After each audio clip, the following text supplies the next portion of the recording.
Desde el oído, un acercamiento a la música de nuestro tiempo.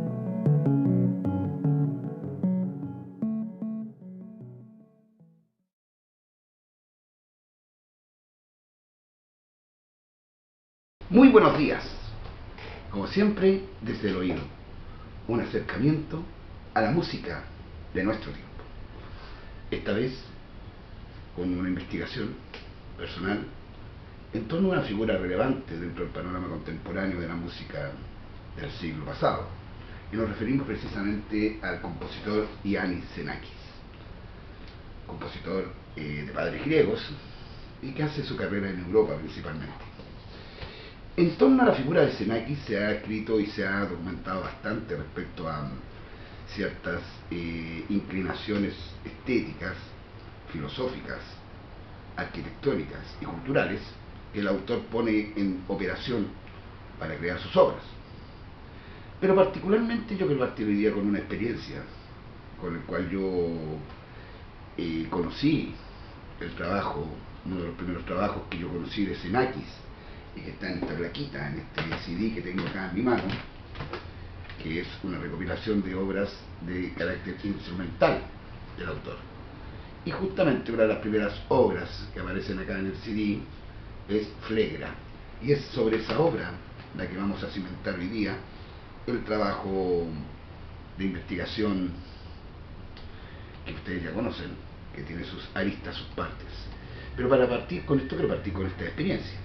Y esta experiencia ocurre en el año 1992 en el Instituto Alemán de Cultura, el Goethe-Institut, en Esmeralda en esa época, en la calle Esmeralda.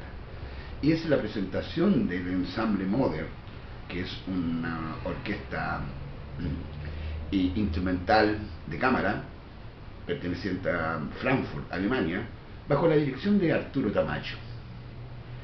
Hubieron en esa época 4 presentaciones, o sea 4 conciertos, de los cuales tuve la ocasión, digamos, de contemplar los 4, y cuya programación era tan variada como nutrida, y que dejaba bastante claro las directrices de la música contemporánea a partir del año 1950 en adelante. La primera presentación fue la del destacado compositor chileno Allende Blin con sus discípulos. La segunda velada estuvo a cargo de compositores de variadas orientaciones estéticas, entre otros Carlevaro o Mauricio Hager. Y la tercera noche, que es la que recuerdo con mucha nitidez, se produjo el 30 de junio del año 92. Y se presentan las siguientes obras. Por un lado, Karlheinz Stockhausen con los contrapuntos, luego Giorgi Ligeti con su concierto de cámara, Luigi Nono con los canti per tressi, y finalmente Iannis Xenakis con la obra que vamos a analizar hoy día, que es Flegra. Lo que me suscitó en esa ocasión fue haber estado con un contacto directo con obras no solamente representativas del siglo XX, sino que también una experiencia muy fuerte, muy vivificante en torno a la calidad y a las orientaciones estético-musicales que rompían completamente con toda la tradición o, dicho de otra manera, inauguran un mundo nuevo de posibilidades artísticas, sonoras y estéticas. Pues bien, para entrar en detalle con Iannis Xenakis y el invite que él entregó, o se entregó por el ensamble Modern en aquella época, tengo que hablar obviamente de los contextos musicales del autor. Y la primera relación que uno tiene que establecer con él es la relación con la arquitectura, ¿ya? Junto con la orientación estética y la temática está la orientación arquitectónica de Iannis Xenakis, que fue condiscípulo del famoso arquitecto Le Corbusier. Y juntos proyectan precisamente en una bienal en París la famosa exposición del pabellón Philips. Eso fue en el año 1947, imagínense. Y luego de esto, Xenakis trabajó en múltiples proyectos, digamos, de construcción y de diseño arquitectónico en muchas ciudades del mundo, en Australia, en Japón, etc. Pero ya para el año 49, Iannis Xenakis ya toma el rumbo, digamos, de la composición musical, y lo hace primero en su estado en Francia, a partir, digamos, de estudios con Darío Milhaud y Arthur Honegger. Estamos hablando precisamente de la relación que él crea con el famoso grupo de los seis. Y el grupo de los seis no es otra cosa que el trabajo de algunos compositores, Auric, Poulenc, etc., sobre las ideas y beneficios que aportó en la música no Fauré, ni Debussy o Ravel, sino principalmente de las intuiciones musicales del compositor Erik Satie. Y en torno a la figura de Satie se crea este grupo, el grupo de los seis. Precisamente Iannis Xenakis tiene contacto directo con ellos a través de estas enseñanzas. Y es, digamos, como podríamos decir de manera muy sucinta, que es la intromisión en Francia de la escuela de neo-objetividad, es decir, de una música completamente funcional, que no responde, digamos, ni al carácter expresionista alemán, ni tampoco al carácter italiano del bel canto, ni a ninguna recuperación musical, sino que simplemente una descripción casi literal de los fenómenos de la modernidad. Hemos de recordar, por ejemplo, que Arthur Honegger crea una obra que es Pacific 231, que no es nada más que el tránsito de un famoso tren de la época y que lo describe en términos musicales. Pues bien, esta nueva objetividad tiene su alero en Alemania, que ya lo habíamos visto un poco con Kurt Weill y Bertolt Brecht en respecto al teatro. Y luego, en el año 1953, Xenakis toma contacto fijo con Olivier Messiaen. Y cuando hablo de Olivier Messiaen, indudablemente hablo de los modos mesiánicos y también al mismo tiempo del estudio de la rítmica que Messiaen él deja como legado a todos los discípulos con el que él hizo clases. ¿Ya? Y justamente en ese mismo año, Iannis Xenakis se atreve a publicar un texto titulado La crisis de la música serial.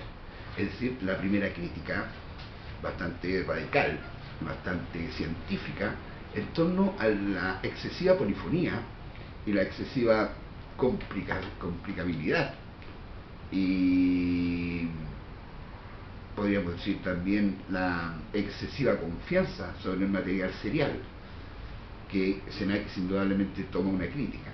Y para ello voy a leer un extracto de aquel texto que provocó indudablemente bastante resquemor y bastante sorpresa en los círculos académicos y estudiantiles del neoserialismo, ¿ya?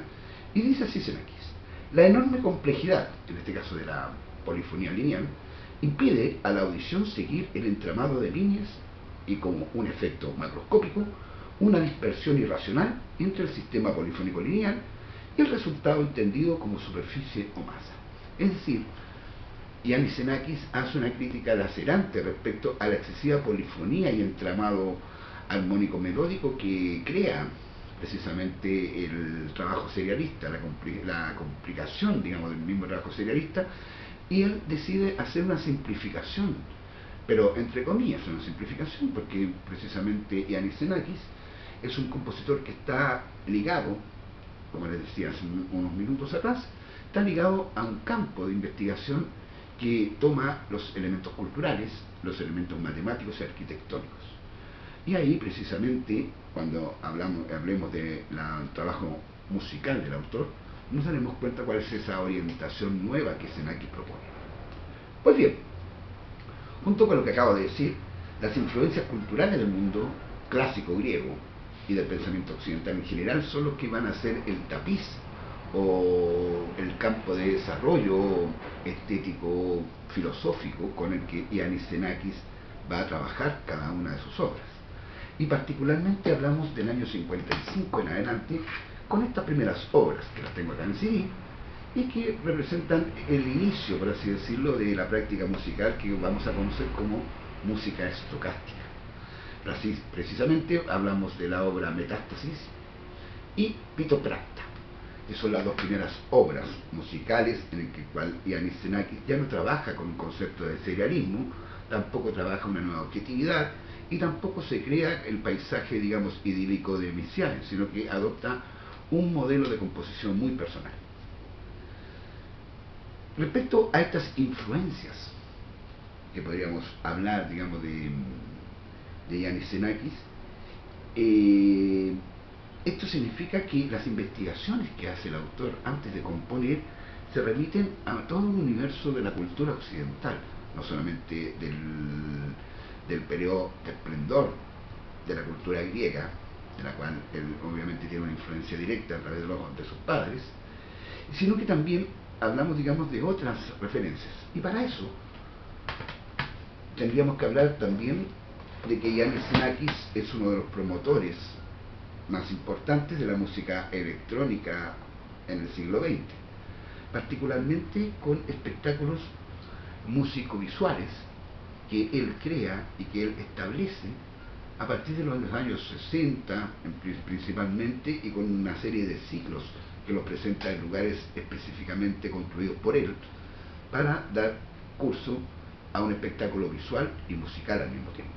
Y de estas obras, precisamente una de las que más se destaca es la que tengo acá, también en formato CD, que es la leyenda del Air, o la Diatotipo, ya una obra para 8 canales de música electrónica del año 77 al año 78, y en la cual Iannis Xenakis toma como referencia algunas de las obras importantes de la cultura occidental. Indudablemente la leyenda del Air hace remisión a Platón y al libro, digamos, 5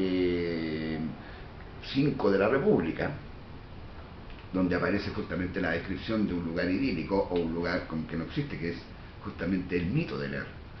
Pero también Iannis Xenakis trabaja con algunas reflexiones de Blaise Pascal a partir de los pensamientos de Pascal y del poeta Jean-Paul Richter, ¿ya?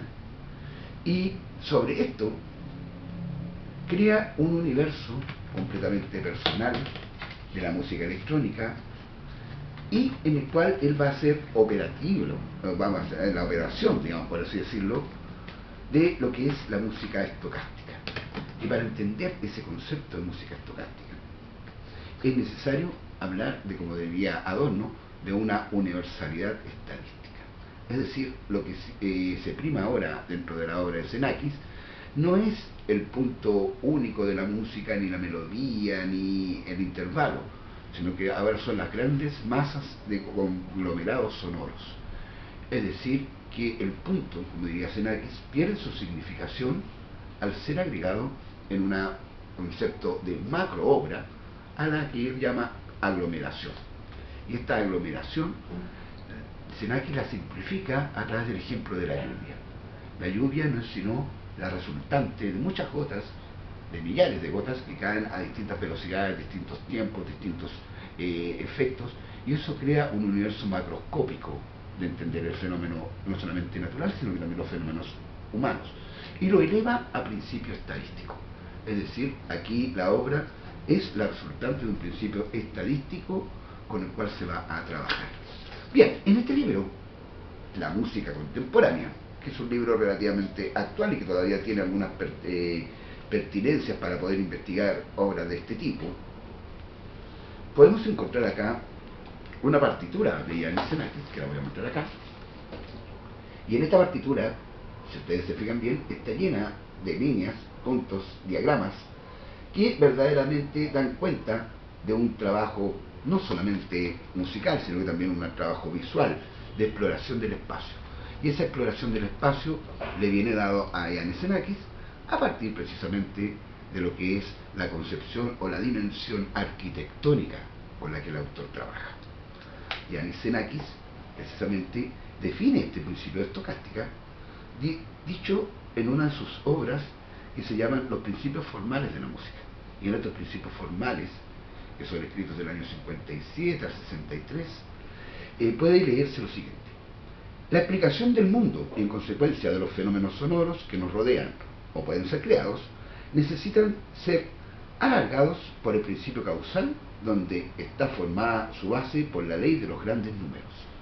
Es decir, el principio de formalización de la obra para Xenakis es la utilización justamente de lo que son las masas sonoras y un principio estadístico de numeración o de amplificación, digamos, numérica, a partir de datos y correlatos de la matemática en el sentido más moderno del término, la ley de los grandes números, la ley de los conjuntos, etcétera, etcétera. Y todo esto, en los principios formales de Xenakis, se convierte en una obra no meramente musical, sino que también de análisis matemático bastante complejo. No obstante, esta complejidad con la que Xenakis trabaja crea resultados bastante maravillosos en el término de la música en sí.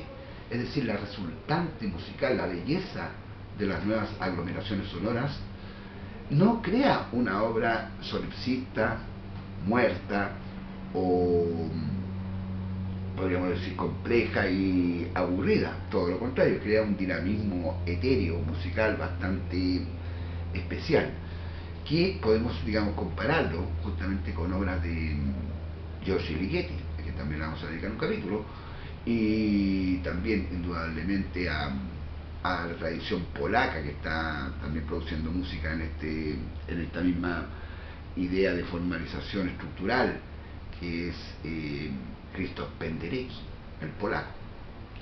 Pues bien, la utilización entonces de los medios musicales para lograr estos objetivos de masas sonoras serán generalmente los deslizamientos o las amplitud, digamos, de lo que es el glissando en las cuerdas, sobre todo en las cuerdas de violines, viola, violonchelo con trabajo, pero también el empleo de pizzicato y marcatos en notas individuales, ¿ya?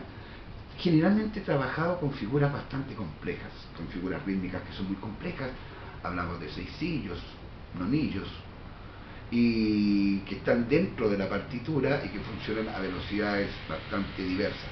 En esto se crea un universo, digamos, de capas sonoras muy similares a las que ya bajo otra orientación estaba pregonando hacia los años 10 y 20 el compositor ruso Igor Stravinsky.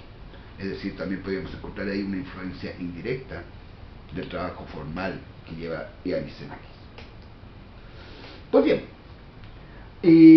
hablando de Flegra, justamente la obra que nosotros vamos a intentar dilucidar hoy día, la obra, como les dije, tuve la oportunidad de verla en vivo, y una de las cosas que más me llamó la atención de esta presentación fue el dinamismo en que los músicos están concentradamente tocando una obra bastante compleja de trabajar, una obra que está dividida en varias estaciones, no es una obra unitaria, sino que está dividida como por secciones. Y en esta obra, una de las pautas para poder entender el razonamiento que trabaja Xenakis ya para el año 1975, que es la obra, está en el título mismo, Flegra. ¿Qué significa Flegra? ¿Cómo lo traducimos? Indudablemente, Iannis Xenakis en una presentación dice que es el campo de batalla entre los antiguos titanes y los nuevos dioses del Olimpo. Es decir, hay un acontecimiento mítico que Iannis Xenakis recupera o intenta recuperar para así darle un sentido a la obra. Pues este mito está narrado también y lo recoge precisamente autores modernos. Y uno de los autores que recoge este mito de esta batalla entre titanes, gigantes y los dioses del Olimpo se encuentra en el libro La Divina Comedia, que está acá, y particularmente en la sección número 1 de la Divina Comedia, que es el infierno. Como ustedes recordarán, Dante y Virgilio son invitados a recorrer 3 estados del alma humana, que son el infierno, el purgatorio y el paraíso. En la primera sección del infierno se hace una descripción precisamente de este campo de batalla. Y voy a leer un pedazo, digamos, donde aparece claramente, o digamos, de alguna manera lo deja especificado Dante, a partir, digamos, del capítulo 14 del infierno. Dice así: y aquel que ya se había dado cuenta que por él yo a mi guía interrogaba, gritó: como fui vivo, tal soy muerto, aunque a su herrero fatiga yo vi, de quien fiero tomó el fulgor agudo con que golpeó mi último día. O a los demás cansarse uno tras otro, de monguidvelo en esta negra fragua, clamando: buen Vulcano, ayuda, ayuda. Y aparece una nota referencial, que la voy a leer, y dice, bueno, los gigantes habían intentado expurgar la morada de los dioses, y se había dado una gran batalla entre unos y otros, que fueron precipitados por los rayos que Vulcano fabricaba para Júpiter al valle de Flegra, en Tesalia. Es decir, ahí está la raíz de la palabra Flegra, y precisamente el título que le da consistencia a la obra de Anisenakis. La obra de Xenakis Flegra está dividida en una plantilla instrumental bastante curiosa. Tenemos flautas, clarinete en si bemol, fagot, corno, trompeta, trombón, trompeta en si bemol, violines, viola, violonchelo y contrabajo. Es decir, es un ensamble musical de cámara. Y curiosamente, una de las primeras opiniones que se da respecto a esta obra la realiza Jacques Longchamp en el año 79, es decir, 4 años después del nacimiento de esta obra por Yannis Xenakis, y dice que es una obra vigorosa, abstracta, admirablemente ordenada. Y Flegra, por su equilibrio, podía hacernos pensar en el tercer concierto de Brandenburgo, es decir, estamos hablando de Bach. Y lo dice precisamente por el carácter concertante que tiene la obra en sí, ¿ya? Y ya hablé un poquito de esta relación con la mitología griega, y habría que ver cuáles son los elementos musicales que se dan principalmente dentro de esta obra. Como les dije, Flegra no es una obra unitaria, sino que está dividida por secciones, podríamos decir por estaciones, por distintas estaciones, en las cuales cada uno de los ensambles musicales se van mezclando.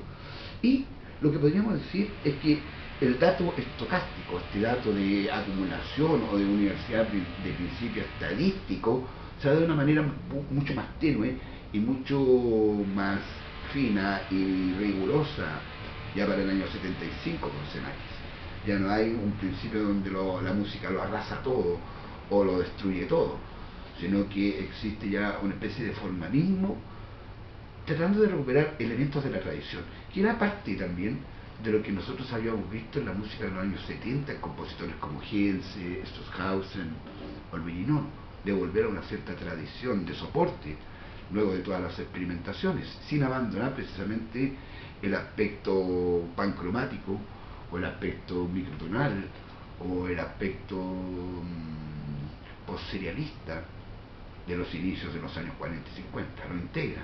Sin embargo, hay una tradición ahí que también puja a poder establecer una redefinición de la música contemporánea en términos no de una vuelta al conservadurismo, sino de una integración de elementos culturales universales, es decir, hacer una obra lo más universal posible. Y precisamente algunos datos importantes de la música, para ir finalizando con esto, es el uso de los valores microtonales. Es decir, Yannis Xenakis trabaja no solamente el cuarto de tono, sino que también aquí se atreve a trabajar el octavo de tono, es decir, una división más pequeña, más casi imperceptible, en tonos más graves y en tonos más agudos. Sobre todo en los instrumentos de bronce, se entiende en la trompeta, en el corno, y en el trombón. Principalmente, digamos, estos datos, estas vicisitudes que tiene la música microtonal en octavos de tono, crea una inestabilidad muy propia del carácter de Xenakis, ¿ya? Y también hay un trabajo de glissando en las maderas, ¿ya? Generalmente las glissando se estaban dando mucho en las cuerdas, pero él la superpone precisamente en instrumentos de madera, es decir, flauta, clarinete y fagot. Y esta alternancia de estas glissando se puede reflejar claramente desde el compás 17 de la obra Flegra en adelante. Es decir, poquito más de 1 minuto y medio de escucha. Bien, junto con esto, Flegra crea verdaderamente ese puente de tradición y vanguardia, y Xenakis va a seguir trabajando y recuperando a lo largo de toda su carrera musical. Y indudablemente tendríamos que supeditar, por así decirlo, el ámbito de la música de Xenakis no solamente como un ejercicio aislado dentro de la tradición griega. ¿Por qué digo esto? Porque también hay toda una escuela musical a la cual no pertenece Xenakis, pero que sin embargo no quiero dejar pasar ya que estamos en este año. Y precisamente un disco bastante curioso y singular, me lo encontré en el Persa Bio Bio, ¿ya? No de colección, sino que en la calle, y es justamente los compositores griegos, la tercera jornada helénica de música contemporánea. Es un disco de época y tiene obras musicales de 4 autores importantes. La escuela de Atenas, curiosamente, no sigue los planteamientos estocásticos de Xenakis. No obstante, construyen, por así decirlo, universos paralelos al trabajo de Xenakis, manteniendo la vanguardia. Y ahí habría que preguntarse, en el caso del mundo griego, o en el caso de Polonia, Japón, los otros países que no están tan cercanos a la metrópoli alemana, italiana o francesa, que impulsa a estos músicos a trabajar los lenguajes más radicales. Y una de las maneras de poder entenderlo es la creación precisamente de escuelas contemporáneas en distintos países.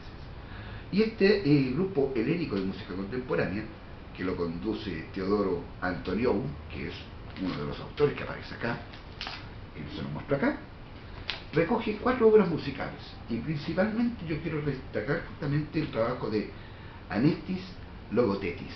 Anestis Logothetis es un músico que trabaja un lenguaje muy particular de la música contemporánea, con mezclas, digamos, también de un trabajo matemático y muy riguroso desde el punto de vista formal. Y en esta placa está la Polychronon, que es una música polifórmica gráfica sobre un conjunto instrumental del año 67. Y la otra obra que a mí mucho me llamó la atención fue la del conductor acá, de Teodoro Antoniou, que se llama Catarsis, del año 68, y que trabaja con un poema homónimo, digamos, de S.T. Tolia, que seguramente es un poeta griego de la época, ¿ya? Y trabaja justamente con cinta magnetofónica. Es decir, aquí también existe, por así decirlo, una práctica que, si bien Xenakis no se encarga de ser el padre, ni mucho menos, de estas tendencias, crea también ese universo paralelo con músicos griegos contemporáneos. Y es bastante interesante.